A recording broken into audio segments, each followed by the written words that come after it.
Wirf einen kurzen Blick auf dein eigenes Handgelenk. Oder schau dich beim nächsten Mal einfach aufmerksam in der Öffentlichkeit um. Die absolute Mehrheit aller Menschen trägt ihre Uhr fest geschnallt an der linken Hand. Es ist eine dieser stillen, gesellschaftlichen Gewohnheiten, die wir fast niemals ernsthaft hinterfragen. Niemand bringt uns formell bei, welches Handgelenk wir dafür benutzen müssen, und es gibt absolut kein universelles Gesetz dafür. Dennoch ist das linke Handgelenk aus irgendeinem Grund zum absoluten Standard geworden. Viele Menschen glauben, es sei nur ein reiner Zufall oder eine völlig bedeutungslose Tradition, aber das ist ein großer Irrtum. Hinter dieser simplen Entscheidung verbirgt sich eine hochkomplexe Geschichte aus menschlicher Biologie, kluger technischer Gestaltung und den harten Anforderungen auf dem Schlachtfeld. Willkommen beim Kern der Dinge. Wir analysieren heute, warum die Konstruktion einer winzigen Schraube dein linkes Handgelenk für immer dominiert. Wir klären, warum fliegende Pioniere und Soldaten im Schützengraben die Taschenuhr zerstörten und warum selbst Linkshänder sich dieser unsichtbaren Norm oft stillschweigend beugen. Wenn du die verborgene Geschichte hinter den alltäglichsten Gewohnheiten deines Lebens verstehen willst, dann abonniere jetzt diesen Kanal. Um diese Gewohnheit zu verstehen, müssen wir in eine Zeit zurückreisen, in der Armbanduhren noch völlig unüblich waren. Für viele Jahrhunderte bedeutete die tragbare Zeitmessung nur eine einzige Sache, nämlich die klassische Taschenuhr.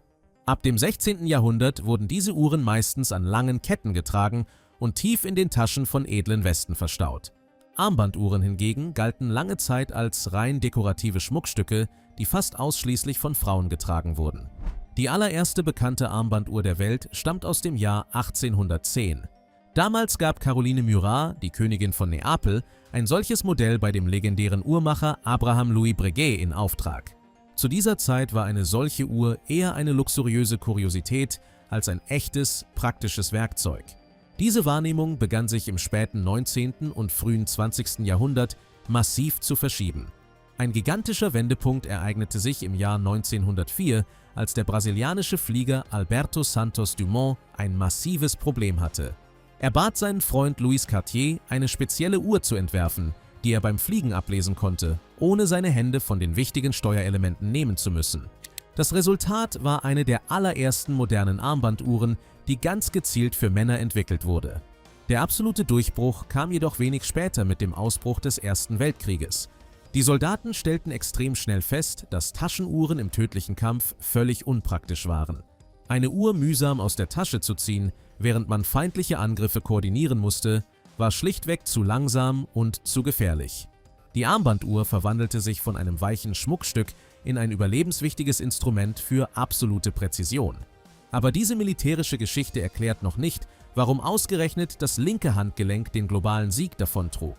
Die logischste Erklärung dafür liefert uns die reine menschliche Biologie. Die überwältigende Mehrheit der Menschen ist rechtshändig. Selbst heute noch bevorzugen rund 90% der gesamten Weltbevölkerung ihre rechte Hand zum Schreiben und für feine motorische Aufgaben. Eine teure Uhr an der schwächeren, nicht dominanten Hand zu tragen, ergibt physikalisch absolut Sinn. Deine dominante Hand leistet jeden Tag die schwerste Arbeit beim Heben, beim Öffnen von Türen oder beim Benutzen von harten Werkzeugen. Wenn du die Uhr an diesem extrem aktiven Handgelenk tragen würdest, würdest du das Risiko für harte Kratzer und tiefe Dellen massiv erhöhen. Das linke Handgelenk schützt die empfindliche Mechanik vor Stößen und erlaubt es dir gleichzeitig, die Zeit bequem abzulesen, während deine rechte Hand ungestört weiterarbeitet. An genau diesem Punkt griff das technische Design der Hersteller ein und zementierte die Tradition für die absolute Ewigkeit. Die meisten analogen Uhren besitzen ein kleines Rädchen an der Seite, das man als Krone bezeichnet und mit dem man die Zeit einstellt. Diese winzige Krone befindet sich fast immer auf der rechten Seite des Uhrengehäuses. Diese exakte Platzierung war absolut kein Zufall, sondern sie wurde ganz gezielt für rechtshändige Nutzer entworfen. Wenn du die Uhr auf dem linken Handgelenk trägst, kannst du diese Krone völlig mühelos mit deiner rechten Hand greifen und die Zeit einstellen, ohne die Uhr vorher abnehmen zu müssen. Als die industrielle Massenproduktion im 20. Jahrhundert explodierte, machten gigantische Marken wie Rolex und Omega dieses rechte Design zum weltweiten, unangefochtenen Standard. Die frühe Ingenieurskunst hatte somit eine gesellschaftliche Etikette in harten Stahl gegossen. Die Armee machte die Armbanduhr nicht nur beliebt, sondern sie standardisierte auch die Art und Weise, wie sie getragen wurde.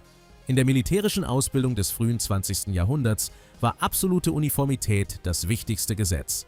Die Soldaten wurden hart darauf trainiert, alle Aufgaben für maximale Effizienz exakt gleich auszuführen. Das Tragen der Uhr am nicht dominanten Handgelenk verhinderte, dass das Metall beim Umgang mit den schweren Waffen störte. Als Millionen von Männern nach dem Ersten und Zweiten Weltkrieg nach Hause zurückkehrten, brachten sie genau diese militärische Gewohnheit in ihr ziviles Leben mit. Väter gaben diese ungeschriebene Regel an ihre Söhne weiter, bis das linke Handgelenk völlig selbstverständlich zum weltweiten Standard für erwachsene Männer wurde. Wenn du von Natur aus Linkshänder bist, bevorzugst du es vielleicht instinktiv, deine Uhr am rechten Handgelenk zu tragen.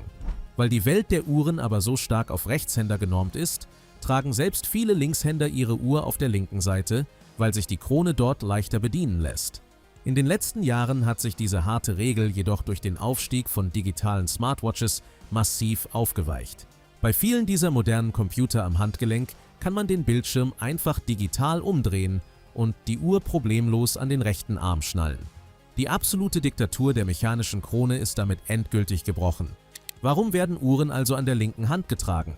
Es ist kein Gesetz, es ist kein Aberglaube und es ist ganz sicher kein Zufall. Es ist eine faszinierende Mischung aus Geschichte, Biologie, technischem Design und militärischem Einfluss. Die schiere Überzahl der Rechtshänder machte das linke Handgelenk zur praktischsten Wahl, während kluge Uhrmacher ihre Produkte genau um diese Mehrheit herum konstruierten.